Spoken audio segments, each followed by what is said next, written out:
ألف لام ميم.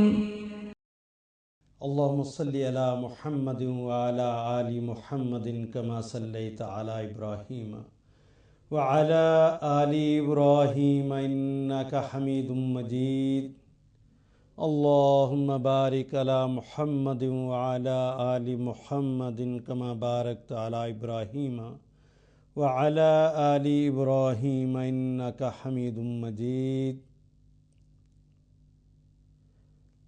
اللهم ارزقنا علما نافعا واسعا عميقا. اللهم ارزقنا رزقا واسعا حلالا طيبا مباركا من عندك.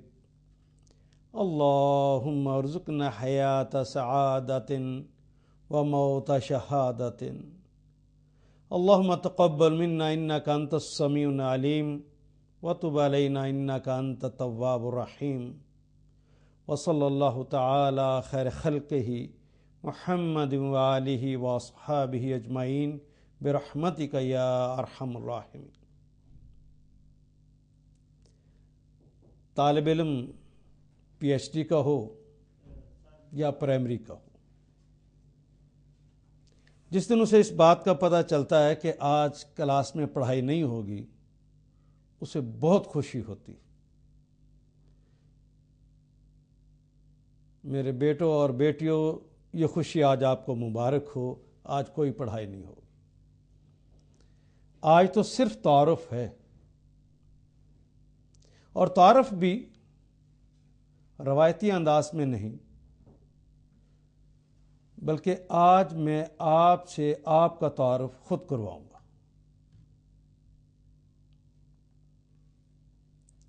آپ کے تعارف کا پہلا حصہ یہ ہے کہ آپ طالب علم ہیں.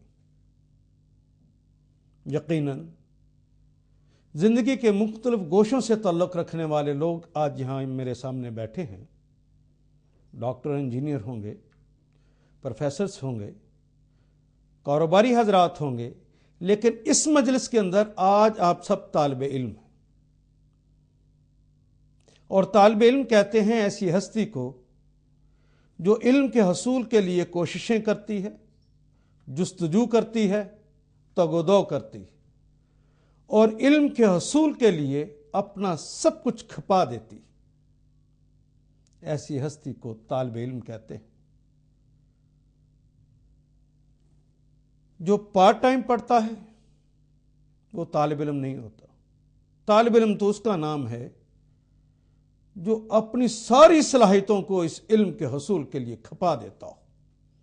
میرا قطعاً مقصد یہ نہیں ہے کہ وہ کھاتا پیتا نہیں ہے، وہ کاروبار نہیں کرتا، وہ تفریح نہیں کرتا. ہاں، وہ تفریح کرتا ہے، اس لیے کرتا ہے کہ میں تھک گیا ہوں، تر و تازہ ہو کر دوبارہ پڑھائی پہ لگ جاؤں گا. کمزور ہو گیا ہوں، کھانا کھا کے پھر دوبارہ قوت حاصل کروں گا، دوبارہ لگ جاؤں گا. سوتا ہے اس لیے کہ دوبارہ تازہ دم ہونا ہے، پھر سے لگنا ہے. اس طرح ہر وقت پڑھائی کے اندر جو مصروف رہتا ہے اسی کو طالب علم کہتے ہیں. اور یہ کلمہ علم بھی خود شعر طلب ہے، جس کے معنی جاننا ہے. یہ علم دو طرح کا ہوتا ہے. ایک علم وہ ہے جسے علم نافع کہتے ہیں، اور دوسرا علم علم محض کہلاتا ہے. میں آپ کو ایک مثال کے ذریعے واضح کر دوں. ایک طالب علم ہے، اس نے ایم بی بی ایس کیا ہے، کنگ ایڈورڈ میڈیکل کالج سے کیا ہے، ڈسٹنگوش سے کیا ہے. اور ایک دوسرا آدمی ہے، اس نے بھی ایم بی بی ایس کیا ہے. ایک آدمی کا ذہن یہ تھا کہ میں نے ایم بی بی ایس کر کے لوگوں کی خدمت کرنی ہے، لوگوں کا علاج کرنا ہے، لوگوں کے زخموں پر پھاہر رکھنا ہے، ان کا مرہم کرنا ہے، ان کا علاج کرنا ہے. اس لیے وہ تگ و دو کرتا ہے، وہ جستجو کرتا ہے، وہ علم کا حصول کرتا ہے. آپ کی یقیناً اس سے ملاقات ہوئی ہوگی. آپ ہی کے کسی علاقے کے اندر یہ شخص موجود ہوگا. یہ بسم اللہ الرحمن الرحیم کہہ کے جب نبض پہ ہاتھ رکھتا ہے تو یوں لگتا ہے کہ جس طرح آدھا مرض وہیں پہ چلا گیا. اور وہ دوسرا جس نے ڈسٹنگوش شہد لیا ہے اس کے ذہن کے کسی گوشے میں نہیں تھا کہ اس نے علم نافع کا حصول کرنا ہے، اس نے کسی کے فائدے کے لیے کام کرنا۔ اس نے کہا میرے ماں باپ نے میرے اوپر پیسے لگائے ہیں، اب میں نے پیسے کمانے ہیں، وہ پیسے کمانے کے لیے لگا ہوا ہے۔ یقیناً اس سے بھی آپ کی ملاقات ہوئی ہوگی، یہ بھی نبض پہ ہاتھ رکھتا ہے، لیکن یوں لگتا ہے اس نے مریض کے نبض پہ ہاتھ نہیں رکھا ہوا، مریض کی جیب میں ہاتھ رکھا ہوا ہے۔ یہ ڈاکٹر کم اور ڈاکو زیادہ لگتا۔ اس لیے طالب علم محمد رسول اللہ صلی اللہ علیہ وسلم جب بھی دعا فرمایا کرتے تو کہتے کہ اللہ مجھے علم نافع عطا فرمانا۔ صحابہ نے پوچھا یا رسول اللہ یہ علم نافع کیا ہوتا ہے؟ تو سرکار دو عالم صلی اللہ علیہ وسلم نے ارشاد فرمایا کہ وہ علم جو انسانی زندگی میں آ جائے اور سیرتوں کی تعمیر کر دے اور دوسروں کی خدمت میں لگ جائے۔ اگر جس نے علم کا حصول کیا ہے یوں اس نے حفظان صحت کے اصولوں کے مطابق پڑھ لیا کہ فلاں فلاں چیز میرے لیے نقصان دہ ہے اور فلاں فلاں چیز فائدہ مند ہے، کیا وہ خود استعمال کرے گا جو نقصان دہ ہے؟ کیا وہ فائدہ مند جو چیزیں وہ استعمال نہیں کرے گا؟ اس نے علم نافع کا حصول کیا ہے۔ اور ایک آدمی کو پتا ہے کہ الکوہل اسے نقصان دیتی ہے اور پڑھنے کے باوجود پیتا ہے، تو اس نے علم نافع کا حصول نہیں کیا۔ اگر اس نے اپنے علم کو دوسروں کی خدمت میں نہیں لگایا تو علم محض ہے، علم محض تو ڈسٹرکشنز دیتا ہے اور علم نافع فائدہ دیتا ہے۔ آپ نے اپنے گلی اور محلے کے اندر اس انجینئر کو دیکھا جس نے آپ کی سڑک بنائی، ایک بارش کو بھی وہ برداشت نہ کر سکی اور سڑک ٹوٹ گئی۔ یہ انجینئرنگ یونیورسٹی سے ہی پڑھ کر نکلا ہے، شاید ڈسٹنگوش بھی لیا ہو، لیکن اس کی سڑک تو ایک پانی کے ریلے کا مقابلہ نہ کر سکی۔ اور 200-300 سال پرانی عمارتیں آپ کو نظر آتی ہیں، وہ اس انجینئر نے بنائی تھی جب ٹیکنالوجی ابھی اتنی زیادہ نہیں تھی، لیکن اس نے علم نافع کا حصول کیا تھا۔ اس نے اپنا سارا فن لوگوں کی خدمت میں لگا دیا کہ ایک دفعہ چیز بن جائے اور وہ قائم رہ سکے۔ یہ اس نے لوگوں کے فائدے کے لیے کیا تھا۔ ایٹم بم بنا کے لوگوں نے ڈسٹرکشن دی ہے، تباہیاں دی ہیں، اور علم نافع والوں نے اسے انرجی کے حصول کا ذریعہ سمجھا اور مریضوں کا اس کے ذریعے علاج کیا۔ آپ تو سب محمد رسول اللہ کے غلام ہیں، یقیناً اس کلاس کے اندر علم نافع کے حصول کے لیے ہی تشریف لائے ہوں گے۔ ہم نے چونکہ قرآن حکیم کا سفر کرنا ہے،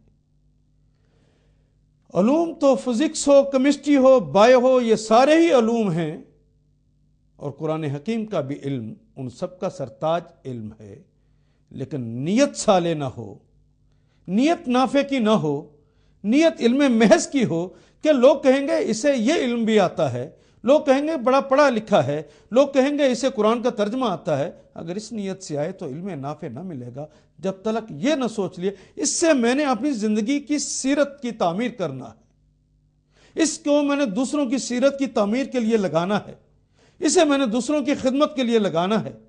اگر آج اس سے قرآن حکیم سے پوچھا ہے کہ امی کے حوالے سے میرے کیا فرائض ہیں، ابو کے حوالے سے میرے کیا فرائض ہیں، تو اس کو سیکھ لینے کے بعد، اس علم کے حصول کے بعد، اس کا فائدہ آپ کی امی اور ابو کو ملنا چاہیے۔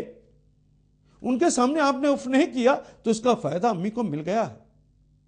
یہ ساری تمہید جو میں نے آپ کے سامنے رکھی ہے وہ صرف اس لیے کہ قرآن کلاس میں آنے والے لوگوں، یہاں سے جو کچھ حاصل کرنا ہے، گھر جا کے امی، ابو، بہن، بھائی، عزیز، رشتہ دار، محلے دار تک اس کا فائدہ پہنچا دینا ہے۔ اگر نہیں پہنچا تو یہ علم نافع نہیں ہے۔ اگر آپ اس علم کے حصول کے لیے تشریف لائے ہیں تو میں آپ کو مبارکباد دیتا ہوں، اور یقیناً آپ امت محمد ہیں، اسی لیے تشریف لائے ہوں گے۔ اور کوئی شخص اگر بڑے کام کے لیے جاتا ہے تو اس کا استقبال کیسے ہوتا ہے، ذرا اس کا پہ دیکھیے۔ کیا نام بیٹا آپ کا؟ فیصل۔ فیصل ابھی یہاں پر بیٹھے ہوئے وٹو صاحب بھاگے آئیں اور کہیں میرے آفس میں امام کعبہ کا فون آیا ہے، وہ کہتے ہیں فیصل کو بلا دیجئے، تو آپ کو خوشی ہوگی نا کہ مجھے امام کعبہ نے فون کیا ہے، اور امام کعبہ آپ بھاگے جائیں سننے کے لیے تو امام کعبہ آپ سے فرمائیں کہ بیٹا یہ میرا ایک ضروری کام ہے، اسے کر کے کل مجھے اس کی رپورٹ کرنا، تو کیا کریں گے؟ آپ کام میں لگ جائیں گے، دل لگا کے کام کریں گے، اور اگلے دن اس کی رپورٹ کرنا ہے، اس حوالے سے آپ اچھی رپورٹ تیار کر کے ان کو پیش کریں گے۔ یہ رپورٹ پیش کرنے کے بعد جس کو پتا ہے اس کو تو پتا ہے، لیکن جس کو نہیں بھی پتا فیصل صاحب بھاگے جائیں گے، لوگوں کو بتاتے پھریں گے، جناب میں کل کلاس میں بیٹھا ہوا تھا اور وٹو صاحب نے مجھے بتایا کہ میرا ٹیلی فون آیا ہے امام کعبہ کا، انہوں نے مجھے ایک کام کہا، میں نے پھر وہ بھاگ بھاگ کے کام کیا اور کام کر کے میں نے دے دیا۔ کیا بتانا چاہتے ہیں لوگوں کو؟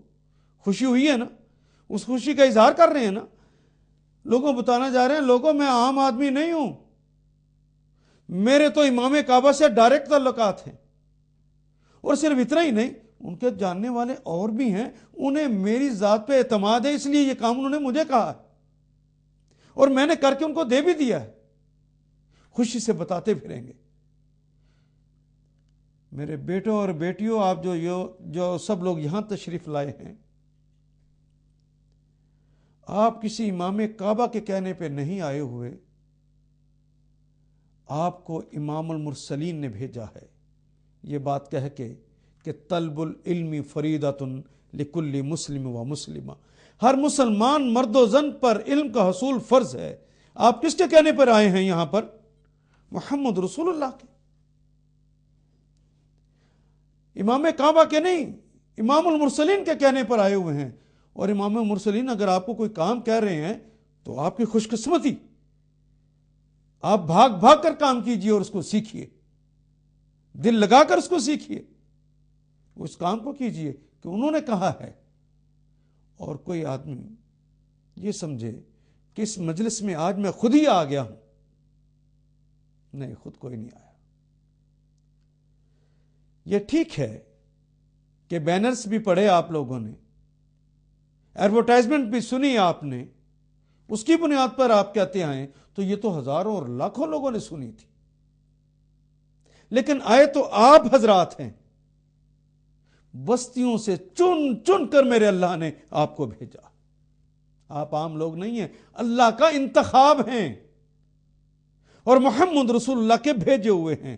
اپنی قسمت پہ جتنا ہو سکتا ہے آج ناز کیجیے، آپ عام لوگ نہیں۔ آپ کا مقام یہ ہے کہ آپ طالب علم ہیں اور چنے ہوئے بھیجے ہوئے محمد رسول اللہ صلی اللہ علیہ وسلم کے اور چنے ہوئے میرے اللہ کے، آپ منتخب افراد ہیں۔ اور اللہ جب کسی کو منتخب کرتے ہیں تو اس کے پیچھے کوئی مقصد ہوتا ہے، ایسے نہیں کرتے۔ اس دنیا کا نظام چلانا ہے، اس دنیا کا نظام چلانے کے لیے کسان بھی چاہیے جو سبزیاں اگائے گا، صنعت کار بھی چاہیے جو صنعتیں لگائے گا، استاد بھی چاہیے جو پڑھائے گا، اور قرآن کا علم والا بھی چاہیے جو دنیا کو سنوارے اور بنائے اور لوگوں کو نفع کا علم دے۔ ایسے لوگ بھی چاہیے۔ اس علم کے ذریعے کل بھی اللہ جل شانہ نے لوگوں کو پوری دنیا کا اقتدار نصیب کر دیا تھا، اللہ آج بھی مسلمانوں کو فضلناکم علی العالمین کہہ کر یہ اقتدار پھر دینا چاہتے ہیں، جس کو آج کی زبان میں کہوں ورلڈ آرڈر پھر ملنے والا ہے۔ وہ اس لیے آپ کو بھیجا ہے، یہ بہت بڑا مقصد ہے، آپ اس کے لیے آئے ہیں، یہ اس کی تیاری ہو رہی ہے۔ میرے بیٹوں اور بیٹیوں، جب کوئی آدمی کسی بڑے کا بھیجا ہوا جاتا ہے تو اس کا استقبال بھی ویسے ہوتا ہے۔ آئیے دیکھیے کہ آپ کا استقبال کیسے ہوا، جب آپ تشریف لائے تو آپ کا استقبال یہاں کیسے ہوا۔ میں یہ استقبال آپ کو محمد رسول اللہ صلی اللہ علیہ وسلم کی زبان اقدس سے سناتا ہوں، یقین اور اتقان سے دیکھیے کہ محمد رسول اللہ فرماتے ہیں کہ جب طالب علم کے حصول کے لیے گھر سے چل کر مکتب جاتا ہے، اور مکتب سے چل کر جب تک وہ واپس اپنے گھر نہیں چلا آتا، رستے کے چرند پرند اور درندے درندہ جو انسانیت کا دشمن ہے، وہ درندے بھی، اور حیتان کا لفظ آتا ہے جس کے معنی سمندروں کے سارے جانور، ریت کے تمام ذرات، شجر و حجر اس کی سلامتی کے لیے دعائیں مانگتے۔ آپ وہ خوش قسمت ہیں جس کے لیے یہ ساری کائنات آپ کے لیے دعائیں کر رہی ہے۔ یہ خوش قسمتی کسی اور کو کبھی نصیب ہوئی؟ اور دیکھیے استقبال کیسا ہے، جب کوئی آتا ہے اسے زندہ باد کہتے ہیں نا۔ زندہ باد کے کیا معنی ہوتے ہیں؟ تو سلامت رہیے، سلامتی کے نعرے لگائے جا رہے ہوتے ہیں۔ گویا چرند پرند آپ کی سلامتی کے لیے دعائیں کرتے ہیں اور آپ کے لیے زندہ باد کے نعرے لگاتے ہیں۔ اور جس جگہ آپ تشریف لے آتے ہیں پڑھنے کے لیے، ذرا اس کو بھی دیکھیے اس کا کیا مقام ہے۔ آپ اسے اینٹ اور پتھر کی بنی ہوئی عمارت مت سمجھیے، یہ بڑا حال۔ آئیے دیکھیں محمد رسول اللہ کیا فرماتے ہیں۔ بلکہ وہ میں عرض کروں کہ جب سرکار دو عالم صلی اللہ علیہ وسلم نے استقبال کے حوالے سے فرمایا تھا تو ایک جملہ میں اور اضافی بتاتا جاؤں کہ سرکار دو عالم صلی اللہ علیہ وسلم فرماتے ہیں کہ یہ طالب علم جب چل کے آ رہا ہوتا ہے تو آسمان کی نورانی مخلوق یعنی فرشتے زمین پر اتر آتے ہیں اور اس کے لیے اپنے پروں کو بچھا دیتے ہیں۔ یہ طالب علم ان پروں کے اوپر چل کر آتا اور جاتا ہے۔ اتنا بڑا احترام اور اتنا بڑا پروٹوکول اور اتنا بڑا استقبال آپ کا ہوتا ہے جب آپ طالب علم۔ خدا لگتی کہ یہ اگر آپ سچے طالب علم نہ رہے تو یہ اعزاز رہ جائے گا؟ فرشتے آپ کے قدموں میں اپنے پروں کو بچھائیں گے؟ یہ چرند پرند اور درندے آپ کے لیے کیا پھر دعائیں کریں گے، زندہ باد کے نعرے لگائیں گے؟ اور آئیے جس مقام پر آپ پہنچ گئے ہیں اس کو دیکھتے ہیں۔ نبی اکرم صلی اللہ علیہ وسلم صحابہ کے درمیان ایک دن بیٹھے ہوئے تھے، فرمانے لگے یا صحابتی اذا مروا بریاض الجنہ فارتاحوا۔ صحابہ کبھی جنت کے باغوں میں سے کسی باغ میں تمہارا گزر ہو تو خوش ہو جایا کرو۔ صحابہ نے عرض کی یا رسول اللہ فداک ابی و امی این ریاض الجنہ یا رسول اللہ، ہمارے ماں باپ آپ پہ قربان ہوں، اے رسول اللہ یہ بتائیے بھلا اس دنیا میں جنت کے باغ کہاں؟ ہم تو چاہتے ہیں کہ مرنے کے بعد جنت کا کوئی ٹکڑا نصیب ہو جائے، بھلا اس دنیا میں جنت کے باغ کہاں؟ سرکار دو عالم صلی اللہ علیہ وسلم نے ارشاد فرمایا کہ وہ مجلسیں جہاں علم دیا جاتا ہے اور وہ مجلسیں جہاں ذکر کیا جاتا ہے یہ جنت کے باغوں میں سے باغ۔ اللہ آپ کو یہ جنت کا باغ مبارک کرے۔ تو جنت کے باغ میں جب آپ آئیں گے تو خوش ہو کر آئیں گے یا کہ دیر دیر سے آیا کریں گے؟ آپ کا دل یہاں لگا رہے۔ وہ کون مومن ہے جس کا دل یہ چاہتا ہو کہ میں جنت کے باغ سے اٹھ کر چلا جاؤں؟ دل لگا کر اس باغ میں بیٹھیے، علم کا حصول کیجیے۔ ہاں ایک جملہ میں اور اس حوالے سے کہتے ہوئے آگے بڑھوں۔ ہمارے دین کی تو ابتدا ہی لفظ اقرا سے ہوئی ہے، پڑھیے، ہم نے تو پڑھنا ہے۔ جبریل امین نے جب آ کے محمد رسول اللہ صلی اللہ علیہ وسلم سے یہ کہا کہ اقرا یا محمد، اے نبی محترم پڑھیے، تو جواب میں نبی اکرم صلی اللہ علیہ وسلم نے ارشاد فرمایا تھا ما انا بقاری، نہیں پڑھوں گا۔ یہ ماں کا کلمہ با کے ساتھ جب آتا ہے تو اس کا مطلب انکار کرنا ہوتا ہے۔ یہ جو ہم ترجمہ کرتے ہیں نا کہ میں پڑھا لکھا نہیں ہوں، آپ دیکھیں کہ اگلے ہی جملے کے اندر جب جبریل امین سینے سے لگاتے ہیں اس کے بعد رسول اللہ پڑھ رہے ہوتے ہیں۔ سیاق و سباق کے اعتبار سے بھی وہ ٹھیک نہیں ہے۔ اس کا صحیح ترجمہ یہی ہے کہ رسول اللہ صلی اللہ علیہ وسلم نے باقاعدہ انکار کر دیا کہ نہیں پڑھوں گا، ما انا بقاری، نہیں پڑھوں گا۔ جبریل امین نے دوبارہ کہا اقرا یا محمد، پھر آپ نے یہی کہا ما انا بقاری، 3 دفعہ کہنے کے بعد چوتھی دفعہ جب کہا تو تو آپ نے اس جملے کو دہرا دیا. کہا چوتھی دفعہ انہوں نے کہا اقرا بسم ربک الذی خلق. ان کے نام سے پڑھیے جنہوں نے آپ کو پیدا کیا ہے. تو کہا ہاں اب پڑھ لیتا ہوں, اور اس جملے کو آپ نے دہرا دیا. یہ ہمارے لیے سبق تھا کہ کہنے والا کوئی بھی ہو, اگر وہ کہے کہ میں یہ کہتا ہوں تو اس کو کہے ہم تیری بات سننے نہیں آئے, ہمیں تو بتا کہ ہمارے اللہ کیا کہتے ہیں. اور محمد رسول اللہ چونکہ وہی بات کہتے ہیں جو اللہ کہتے ہیں, اس لیے جو رسول اللہ نے کہا ہے ہمیں وہ بات سنا, ہم تیری باتیں سننے نہیں آئے. تو اس کلاس کے آغاز میں آپ سے یہ عرض کروں کہ اگر میرے منہ سے بھی یہ جملہ کبھی نکلے کہ میں کہتا ہوں تو اس کو مت مانیے. اور جب میں یہ عرض کروں کہ میرے اللہ یہ فرماتے ہیں, میرے رسول یہ فرماتے ہیں, یہ علم نافع ہے, لوگوں دامن میں سمیٹ کر لے جانا اور اسے علم نافع بنانا اور اس کی خوشبو کو بکھیر دینا.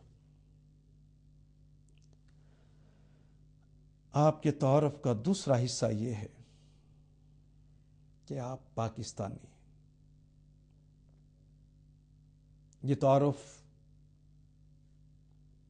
مدتوں سے نہیں کروایا گیا.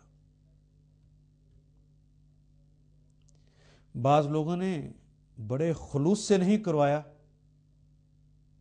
کیونکہ جب پاکستان بنا تھا یہ نیشنلزم کا زمانہ تھا, لوگ وطن پرستی کرتے تھے. ڈر گئے لوگ کہ کہیں خدا پرستی کی بجائے یہ وطن پرستی نہ شروع کر دیں. انہوں نے بڑے اخلاص کے ساتھ ہمیں پاکستانی ہونے کا تعارف کروایا ہی نہیں, اور کچھ لوگوں نے باقاعدہ شرارت سے نہیں کروایا.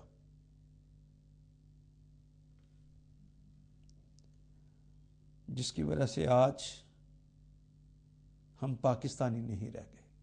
ہم ڈاکٹر ہیں, ہم انجینئر ہیں, ہم پروفیسر ہیں, ہم فوجی افسر ہیں, ہم پولیس آفیسر ہیں, ہم جج ہیں, لیکن میرے اندر پاکستانیت نہیں. میں اپنے وقت کو بچانے کے لیے مختصر انداز میں آپ کو تعارف کراتا ہوں کہ آپ پاکستانی.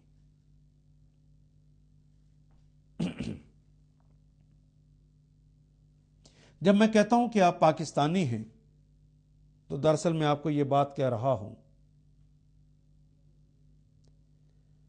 کہ قیام پاکستان کے وقت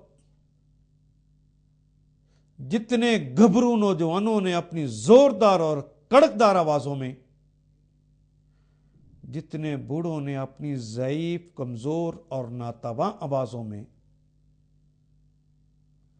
اور جتنے معصوم بچوں نے اپنی توتلی زبانوں میں پاکستان کا مطلب کیا, لا الہ الا اللہ کے فلک شگاف نعرے لگائے تھے, آپ ان نعروں کے امین اور وارث.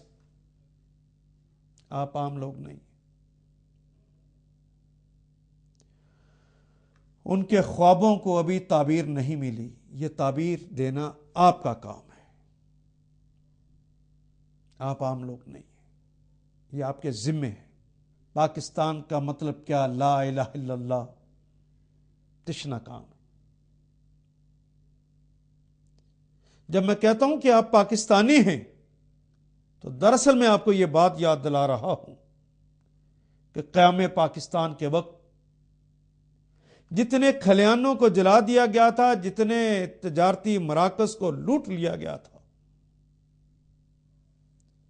جتنے گھروں کو نذر آتش کر دیا گیا تھا, اور جتنی املاک کو لوٹا گیا تھا, اس سارے مالی خسارے کے آپ امین اور وارث ہیں. آپ عام لوگ نہیں.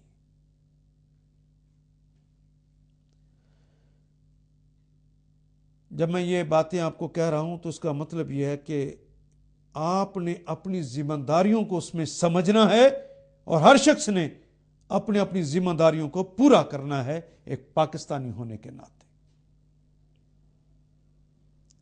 جب میں کہتا ہوں کہ آپ پاکستانی ہیں تو دراصل میں آپ کو یہ بات کہہ رہا ہوں کہ قیام پاکستان کے وقت جتنے گبرو نوجوانوں کو شہید کر دیا گیا تھا, جتنے بوڑھوں کو خاک و خون میں نہلا دیا گیا تھا اور جتنے معصوم بچوں کو نیزے کی انیوں پر چڑھا دیا گیا تھا،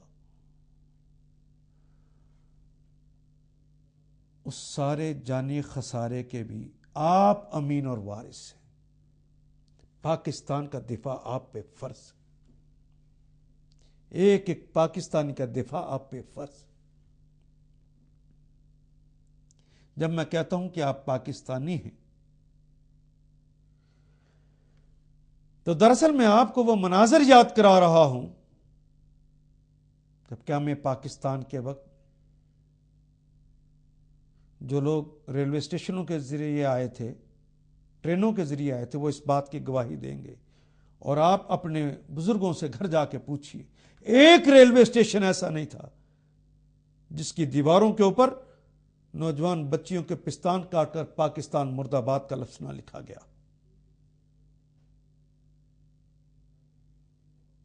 جب میں کہتا ہوں کہ آپ پاکستانی ہیں تو دراصل میں آپ کو یہ بات یاد دلا رہا ہوں کہ قیام پاکستان کے وقت ایک شہر صرف امرتسر سے 40,000 نوجوان بیٹیوں کو، جن کو خوبصورتی اور نوجوانی کی بنیاد پر چھانٹ کر الگ کر لیا گیا تھا اور کلکتہ کے بازار حسن میں جا کر جنہیں بٹھا دیا گیا تھا، 59 سالوں سے جو ہندوؤں اور سکھوں کو جنم دے رہی ہیں، بوڑھیاں ہو گئی ہیں، ہر روز اپنے رب کے حضور دعائیں مانگتی ہیں کہ رب کائنات، کیا پوری کائنات میں کوئی ابن قاسم نہیں رہ گیا جو ہماری عزتوں کی حفاظت کر سکے، ہمیں ان ظالموں کے چنگل سے بچا سکے؟ ان کی آہوں اور ان کی سسکیوں، ان کی التجاؤں اور ان کی پکاروں کے لوگوں، آپ امین اور وارث، آپ عام لوگ نہیں۔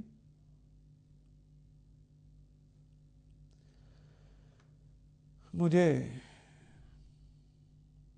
اس لمحے ایک بابا جی کو بھی یاد کرنا ہے۔ بابا جی پیدل قافلوں کے ساتھ ہجرت کر رہے تھے پاکستان کی طرف، رستے میں ہندوؤں اور سکھوں کے حملے ہوتے، شہیدوں، بیواؤں اور یتیموں کی تعداد میں اضافہ ہو جاتا اور قافلہ چھوٹا ہو جاتا۔ جب حملہ ہوتا تو بابا جی دعا کے لیے ہاتھ اٹھا دیتے اور کہتے کہ رب کائنات، تو جانتا کہ زندگی کی کوئی چاشنی باقی نہیں رہ گئی، بیوی شہید، بچے شہید، گھر لٹ گیا، اب کوئی چاشنی نہیں رہ گئی، لیکن تجھ سے میں زندگی کی بھیک مانگتا ہوں، ذرا اس پاکستان پہنچ لینے دینا مجھے جس کے بارے میں قائد اعظم نے کہا ہے کہ اسلامی فلاحی مملکت بننے والی ہے، جہاں سب لوگ آزاد ہوں گے، کوئی کسی کا استحصال نہ کرے گا، کوئی کسی کو لوٹے گا نہیں، کوئی کسی سے زیادتی نہ کرے گا۔ یا اللہ، آزادی کی ایک سانس تو لے لینے دینا، مجھے اس ملک تو پہنچ لینے دینا۔ حملہ ہوتا تو بابا جی پھر دعا کے لیے ہاتھ اٹھا دیتے، رب ذوالجلال والاکرام، میں تجھ سے زندگی کی بھیک مانگتا ہوں، بس اتنے لمحوں کے لیے کہ اس مملکت میں مجھے ذرا جا لینے دینا جس کے بارے میں نواب بہادر یار جنگ نے ہمارے محلے میں تقریر کرتے ہوئے یہ کہا تھا کہ مدینہ منورہ کے بعد پہلی اسلامی مملکت بننے والی ہے۔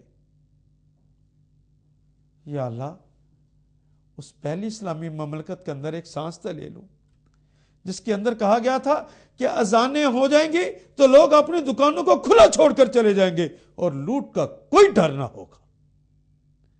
ایسا خوبصورت پاکستان۔ بابا جی چلتے چلتے ایک جگہ ٹھوکر لگی، گر گئے، اور آپ کو پتہ ہے ٹھوکر لگے تو بزرگ آدمی پکڑنے کی کوشش کرتا ہے، کوئی چیز ہاتھ نہیں تو زمین کے اوپر گرے تو ریت ہی ہاتھ آئی، اٹھانے والوں نے اٹھایا اور بتانے والوں نے بتایا کہ بابا جی مبارک ہو، جانتے ہیں کہاں پہنچ گئے؟ یہ ریت جو آپ کے ہاتھوں میں آئی ہے کہاں کی ریت ہے؟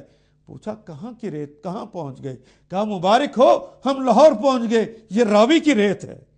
بابا جی نے اپنی مٹھیاں کھولیں، ریت کو چوما اور جان جانا ہے افریقہ کے سپرد کر دی۔ میں اللہ کا لاکھ لاکھ شکر ادا کرتا ہوں۔ بابا جی اس دن فوت ہو گئے، وہ شہید ہو گئے۔ مجھ بدقسمت کی طرح زندہ ہوتے تو دیکھتے کیا خواب سجا کر آئے تھے کہ وہ پاکستان جہاں ان کا خیال تھا کہ امان مل جائے گی، کوئی استحصال نہ ہوگا، وہاں چودھری وڈیرے اور خاقان اس کا استحصال کرتے۔ وہ انہوں نے خاک اور خون کا وہ دریا عبور کیا تھا، انہوں نے لوگوں کو کٹتے اپنی آنکھوں سے دیکھا تھا، لیکن وہ مارنے والے تو ہندو اور سکھ تھے۔ وہ تو لاہور کی گلیوں کے اندر دیکھتے ہیں کہ مسلمان کا گلا کاٹتا، اپنوں سے اپنائیت کی بجائے بیگانوں سے اپنائیت کا اظہار کرتا ہے، دوسروں کا کہنے پر اپنوں کو قتل کرتا ہے۔ انہوں نے عزتوں کو لوٹتے دیکھا تھا وہاں پہ، لیکن وہ عزتیں لوٹنے والے ہندو اور سکھ تھے۔ بابا جی کا کلیجہ پھٹ نہ جائے کہ وہ لاہور کے اندر دیکھیں کہ مومنہ کی عزت کو لوٹنے والا کلمہ گو مسلمان ہی۔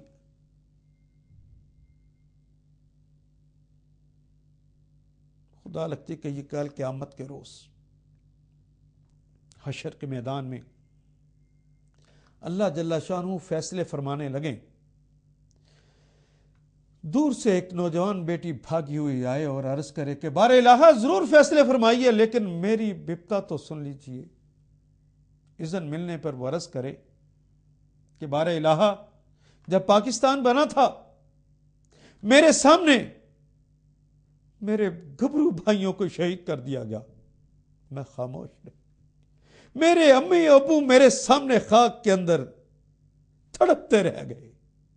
رب ذوالجلال والاکرام، میں بولی تک نہیں۔ میرے محبوب شوہر کے میرے سامنے ٹکڑے ٹکڑے کر دیے گئے، میں نے اپنے ہونٹوں کو سی لیا تھا۔ میری گود میں میرے محبوب شوہر کی نشانی معصوم بچہ تھا۔ سکھوں کا جتھا آیا، اس نے اسے فضا میں لہرا دیا۔ جب وہ نیچے آ رہا تو اس کے نیچے نیزے کی انیاں کر دیں۔ جب نیزے کی انیاں کے اندر وہ پرویا جا رہا تھا، اس نے میری طرف دیکھ کر اماں اماں پکارا۔ میں نے سینے پر پتھر رکھ لیے۔ میں نے اسے پاکستان کی قیمت جانا تھا۔ کل کائنات میرے پاس میری عزت رہ گئی، سکھوں نے اسے بھی لوٹ لیا۔ ہم سب کچھ لٹا کر پاکستان بنا کر ان لوگوں کے حوالے کر کے آئے تھے۔ اگر انہوں نے آپ کی طرف اشارہ کر کے کہہ دیا کہ ان لوگوں کے حوالے کر کے آئے تھے پاکستان، ان سے پوچھ کے میرا مشرقی پاکستان کہاں ہے، تو کیا آپ اس کا مشرقی پاکستان دے سکیں گے؟ لیکن لوگوں، یہ سوال تو ہو جانا ہے، اس کا مشرقی پاکستان کہاں سے دو گے؟ میں نے اسی حوالے سے آپ کا یہ دوسرا تعارف پاکستانی ہونے کے ناطے کروا دیا کہ جس سفر کے اوپر میرے ساتھ چل رہے ہیں وہاں قرآن کا علم حاصل کرنا ہے تو سچے طالب علم کی طرح کرنا ہے، اور ایک پاکستانی کی طرح کرنا ہے، اور اس علم کے حصول کے بعد پاکستانیت جو آپ سے مطالبہ کرتی ہے اس کو پھر پورا کرنا۔ اور آپ کے تعارف کا تیسرا حصہ جو آپ کے تعارف کا دراصل ترہ امتیاز ہے۔ پہلے دو تعارف بھی جس کی بنیاد پر ہیں، وہ آپ کا یہ تیسرا تعارف ہے کہ آپ مسلمان ہیں۔ آپ کہیں گے کہ یقیناً میں مسلمان ہوں، لیکن جو تعارف میں آپ سے کروا رہا ہوں وہ یہ ہے۔ بہت ہی مختصر انداز میں اگر یہ تعارف کرواؤں تو میرے بیٹے اور بیٹیوں، محمد رسول اللہ صلی اللہ علیہ وسلم کو جو اس دنیا میں بھیجا گیا تھا، اس کا مقصد جو بتایا گیا ہے وہ یہ ہے، هو الذی ارسل رسولہ بالہدی ودین الحق۔ وہ اللہ جس نے اپنے رسول کو بھیجا ہے دین حق کے ساتھ، لیظہرہ علی الدین کلہ، اسے تمام ادیان پر غالب کر دے۔ زندگی گزارنے کے تمام طریقوں کے اوپر اس طریقے کو غالب کر دے، اس لیے بھیجا تھا۔ اور محمد رسول اللہ صلی اللہ علیہ وسلم نے اگر فاران کی چوٹی پہ کھڑے ہو کر آواز دی ہے، اگر آپ نے آکاش کے میلوں میں جا کے آوازیں دی ہیں، لوگوں کو پکارا اور بلایا ہے، گھر گھر جا کے دروازوں پہ دستک دی ہے اور دلوں پر دستک دی ہے، میلے اور ٹھیلوں میں جا کر اور حج پہ آنے والے لوگوں کے ساتھ گفتگویں کر کر کے، اور لوگوں نے نہیں مانا تو طائف کی وادی میں جا کے جو سر کا خون پاؤں تک پہنچوایا ہے، صرف اس مقصد کے لیے کہ اللہ کے دین کو غالب کرنا ہے، کوئی اور دین اس پہ غالب نہ ہو سکے، اس مشن کو پورا کرنا ہے۔ اور ذرا دیکھیے کہ کس بے بسی کے اندر اپنے رسول صلی اللہ علیہ وسلم کا ویژن دیکھیے کتنا زبردست ہے۔ بے بسیوں کا عالم یہ ہے کہ محمد رسول اللہ علیہ وسلم کو اور ان کے ساتھیوں کو کہا جا رہا ہے کہ ہجرت کر جائیے، لوگ ہجرت کر رہے ہیں، حالات اتنے خراب ہو گئے کہ خود محمد رسول اللہ کو حکم دے دیا گیا کہ آپ بھی ہجرت فرما جائیے۔ آپ ہجرت کر رہے ہیں تو آپ نے پڑھا ہے کہ ایک سوار آپ کے پیچھے جاتا ہے اور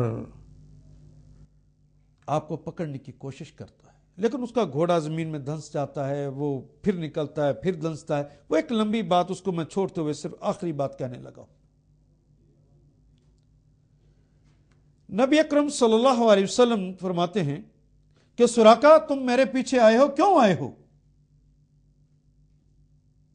کہنے لگے کہ آقا مجھے 100 سرخ اونٹ دینے کا فیصلہ کیا گیا تھا، جو آپ کو زندہ مردہ لے کر آئے اسے 100 سرخ اونٹ ملیں گے۔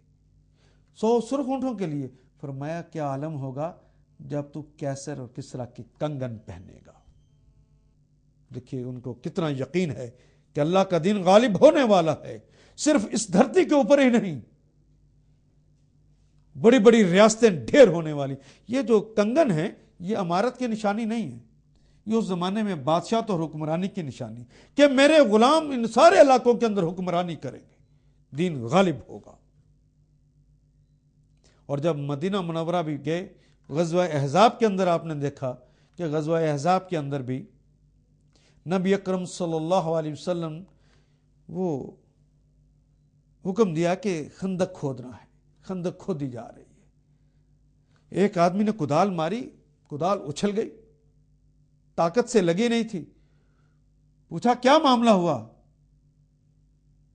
اس نے اپنے پیٹ سے کپڑا اٹھا کر کہا کہ آقا اس جہاد کے اندر عالم یہ ہو گیا ہے کہ بھوک کی وجہ سے میں نے تو پتھر باندھ رکھا ہے۔ اور محمد رسول اللہ صلی اللہ علیہ وسلم نے اپنی کپڑے کو اٹھایا تو وہاں پہ 2 پتھر بندھے ہوئے تھے۔ کہا کہ اکیلا تو بھوکا نہیں ہے، تیرا رسول بھی بھوکا ہے۔ بھوکا یہ عالم تھا۔ اور اندر کی کیفیت اور باہر کی کیفیت، باہر تو سارے احزاب، یعنی آج کی زبان میں گفتگو کروں تو سارے اتحادی اکٹھے ہو کے آگے تھے، اور اندر کی صورتحال یہ کہ بنی قریظہ نے یہ فیصلہ کر لیا ہوا تھا کہ ہم غداری کریں گے اور پھر نبی صلی اللہ علیہ وسلم کی فلاں بیٹی کو اور فلاں صحابی کی فلاں بیٹی کو فلاں لے گا، یعنی عورتوں کی تقسیم بھی لونڈیاں بنانے کے لیے بدبختوں نے یہ فیصلے بھی کر رکھے تھے۔ اتنی کمزوریوں کا عالم ہے۔ سرکار دو عالم جب پہلی کدال مارتے ہیں تو کہتے ہیں مجھے یمن کے باغات دکھا دیے گئے، فتوحات یمن تک ہوں گی۔ دوبارہ ماری تو کہا مجھے روم کے محلات دکھا دیے گئے، خوشخبری دے دی کہ روم بھی فتح ہوگا۔ اور یاد رہے کہ روم اس زمانے کی سب سے بڑی مملکت تھی، جسے آج کی زبان میں کہیں کہ سپر پاور تھی۔ یہ سپر پاور بھی مسلمانوں کے قدموں میں ڈھیر ہونے والی ہے اور اسلام غالب ہونے والا ہے۔ اس کے لیے خود سرکار دو عالم صلی اللہ علیہ وسلم نے اتنی تکلیفیں اٹھائیں کہ آقا ہی کا جملہ ہے کہ اللہ کی راہ میں اتنی تکلیفیں کسی اور نبی نے نہیں اٹھائیں جتنی تکلیفیں مجھے اٹھانا پڑے۔ آپ نے جسمانی بھی اور روحانی بھی تکلیفیں اٹھائیں. طائف کی وادی آپ کو یاد ہے، اور محمد رسول اللہ صلی اللہ علیہ وسلم شب ابی طالب کے اندر جس طرح رہے ہیں وہ بھی آپ کو یاد ہوگا کہ حضرت ابو ہریرہ ابھی مسلمان نہیں ہوئے تھے اس زمانے میں. ان کو ایک صحابی نے یہ سارا واقعہ سنایا کہ جب ہم شب ابی طالب میں بند تھے تو جس کے پاس کھانے کی چیزیں تھیں وہ ایک جگہ اکٹھی کر دی گئیں. نبی صلی اللہ علیہ وسلم نے اسے تقسیم کرنے کا سلسلہ شروع کیا، تھوڑا تھوڑا کر کے دیتے. تو میں نے کہا تو آپ کے اوپر تو بڑا کٹھن مرحلہ آ گیا ہوگا. حضرت ابو ہریرہ نے کہا، تو انہوں نے کہا نہیں ابھی تو ہم کٹھن مرحلہ نہیں ہے، ہم تو بڑے آرام سے تھے. کہا پھر ایک زمانہ ایسا آیا کہ وہ سارے کا سارا خزانہ ختم ہو گیا، اناج ختم ہو گیا. کہا تو پھر بڑا کٹھن مرحلہ آ گیا ہوگا. کہا نہیں کٹھن مرحلہ، ابھی تو درختوں کے پتے موجود تھے. پھر ہم درختوں کے پتے توڑ توڑ کر کھاتے، حاجت کی جگہ مینگنیاں ہوتی. کٹھن مرحلہ تو اس دن آیا جب وہ درختوں کے پتے بھی ختم ہو گئے. پھر ہم میں سے ایک صاحب نے اپنے جوتے کے نیچے سے چمڑا نکالا، اسے پانی میں بھگویا، نرم کر کے ہم منہ میں رکھ کے چوستے. لیکن ہائے ان معصوم بچوں کا کیا کرتے جو اس کو چوس بھی نہیں سکتے تھے، اور ماں کی چھاتیوں سے دودھ تو کب کا خشک ہو چکا تھا، وہ بلک بلک کر روتے تھے. خدا کی قسم ہم میں سے کسی نے اس عالم کے اندر محمد رسول اللہ کا ساتھ نہیں چھوڑا. کیا تکلیفیں برداشت کی. اسلام کی پہلی شہیدہ حضرت سمیہ کو یاد کیجئے، جن کی ایک ٹانگ کو اسی دین کے غلبے کے لیے ایک اونٹ کے ساتھ باندھا گیا اور دوسری ٹانگ کو دوسرے اونٹ کے ساتھ باندھا گیا. ابو جہل لئی نے اونٹوں کو مخالف سمتوں میں بھگا دیا اور ان کی شرمگاہ میں نیزہ مارا اور آپ تو لخت ہو گئی. اور قرآن کو پڑھانے والے اس خبیب بن عدی کو یاد کیجئے، جس نے دین کے غلبے کے لیے، دین کو، قرآن حکیم کو عام کرنے کے لیے جب بنی حذیل جا کے پڑھانا شروع کیا تو انہوں نے اسے گرفتار کر لیا. آپ کو پہلے انگلیاں کاٹی گئی، پھر ہاتھ کاٹا گیا، پھر پاؤں کی انگلیاں کاٹی گئیں، پھر پاؤں کاٹے گئے، پھر کوہنی سے کاٹا گیا، پھر گھٹنوں سے کاٹا گیا. ٹن من لاش کو اوپر کھڑا کیا جا رہا ہے. پھر ایک آدمی کو ترس آتا ہے اور وہ نیزہ مار کے آپ کے سینے سے آپ کے دل کو باہر نکالتا ہے اور آپ شہید ہوتے. کس کس قربانی کا تذکرہ کیا جائے؟ خدا لگتی کہیے کہ کل قیامت کے روز حشر کا میدان میں اللہ رب ذوالجلال والاکرام عدل فرمانے لگیں. این اسی لمحے حضرت سمیہ اپنے دونوں حصوں کو اٹھا کر، جسم کے دونوں حصوں کو اٹھا کر حاضر ہو جائیں. یا حضرت خبیب بن عدی رضی اللہ تعالی عنہ وہ اپنے جسم کے ٹکڑوں کی گٹھری باندھ کر لے آئیں اور کہیں کہ رب ذوالجلال والاکرام، ہم نے اور ہمارے رسول علیہ السلام نے کوئی ایک قربانی ایسی نہیں ہے جو نہ دی ہو، لیکن چند سالوں کے اندر پورے مدینہ منورہ کے اندر تیرے دین کو قائم کر دیا. نہ صرف مدینہ منورہ کے اندر کیا، چند سالوں کے اندر مکہ بھی فتح کر لیا. اور صرف مکہ ہی فتح نہیں کیا ہم نے، پھر اس کے بعد 40,000 مربع میل کے اندر تیرے دین کی حکمرانی کو قائم کر دیا. اور ان کے بعد آنے والوں نے 40 لاکھ مربع میل کے اندر تیرے دین کا نفاذ کر دیا. 3.5 بر اعظموں کے اندر ہم نے حکومت کی. قلب فرانس تک ہم پہنچے. رب ذوالجلال والاکرام ذرا ان پاکستانیوں سے تو پوچھ جنہیں 47 میں پاکستان بنا کر دے دیا گیا تھا، کہ آپ نے اس سوال کا جواب تیار کر لیا. میری آج کی کلاس اختتام پذیر ہو رہی ہے. میں نے آپ کا جو تعارف 3 حوالوں سے کروایا ہے، اگر آپ نے سچے طالب علم کے طور پہ پڑھنا ہو، سچے پاکستانی کے طور پر اپنا کردار ادا کرنا ہو، اور سچے مسلمان کے طور پر کردار ادا کرنا ہو، تو کل میری کلاس میں تشریف لائیے، میں اس قرآن حکیم کو آپ کو پڑھاؤں گا انشاءاللہ، جس کے بعد دنیا کے اندر غلبہ نصیب ہوتا ہے۔ پہلے بھی اسی کی بنیاد پہ غلبہ نصیب ہوا تھا، آج بھی اسی کی بنیاد پر ہوگا۔ اور قرآن حکیم خود کہتا ہے جب قوم بسے پشت ڈال دیتی ہے قرآن حکیم کو تو اللہ بھی انہیں ذلت اور رسوائیوں کے حوالے کر دیتا ہے، کار مذلت میں گر جاتی ہے وہ قوم، اور اللہ اٹھاتا بھی تو اسی بنیاد پر ہے۔ آئیے ہم فیصلہ لیکن کر کے آئیے، جو لوگ کل فیصلہ کر کے آئیں گے میں انہیں خوش آمدید کہوں گا۔ اللہم صلی علی محمد وعلی آل محمد کما صلیت علی ابراہیم وعلی آل ابراہیم انک حمید مجید۔ اللہم بارک علی محمد وعلی آل محمد کما بارکت علی ابراہیم وعلی آل ابراہیم انک حمید مجید۔